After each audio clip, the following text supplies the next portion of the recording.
बहुत समय पहले जंगलों और पहाड़ियों के बीच एक छोटा सा गांव बसा था जिसे लोग काला गांव कहते थे। दिन में ये गांव बिल्कुल आम लगता था, लेकिन जैसे ही सूरज डूबता पूरा गांव जैसे अपनी सांस रोक लेता था। लोग जल्दी जल्दी दरवाजे बंद कर लेते थे क्योंकि उनका मानना था कि रात होते ही इस गांव में एक चुड़ैल जाग जाती है।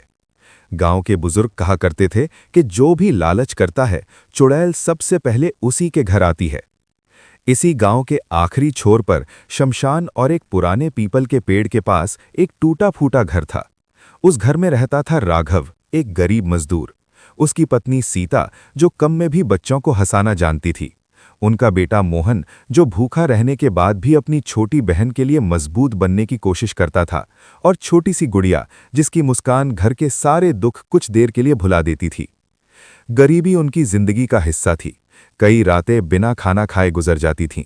उस रात भी चूल्हा ठंडा पड़ा था। गुड़िया ने माँ से कहा, माँ, आज कहानी सुना दो, भूख कम लगेगी। सीता की आंखें भर आईं। मोहन चुपचाप दीवार को देख रहा था। बच्चे जल्दी समझ जाते हैं जब घर में कुछ नहीं होता। राघव बाहर बैठा था, अपने आप से लड़ता हुआ, क्योंकि उसे याद आ रहा था कि कुछ दिन पहले उसने गांव के एक मरे हुए बूढ़े आदमी की जमीन पर चुपचाप कब्जा कर लिया था। सीता ने उसे रोका था, कहा था कि मरे हुए का हक मत छीनो, उसकी आत्मा रोती है। लेकिन राघव ने उस दिन कहा था कि आत्मा नहीं, उसके बच्चों की भूख रोती है। उसी रात अमावस थी। अचानक पीपल के पेड़ से छन छन घुंघरुओं जैसी आवाज आने लगी। हवा ठंडी हो गई।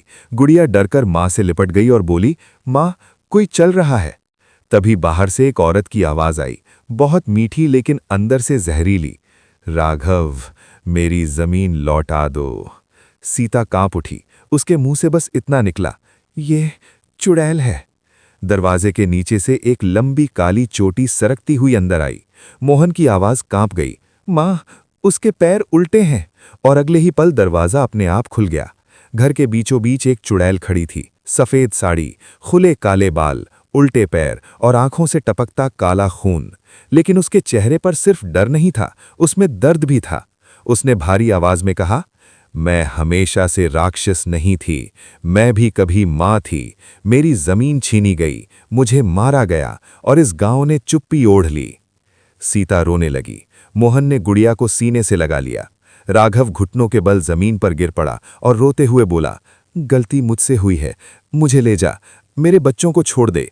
चुड़ैल कुछ पल चुप रही, फिर उसकी भयानक हंसी पूरे गांव में गूंज उठी।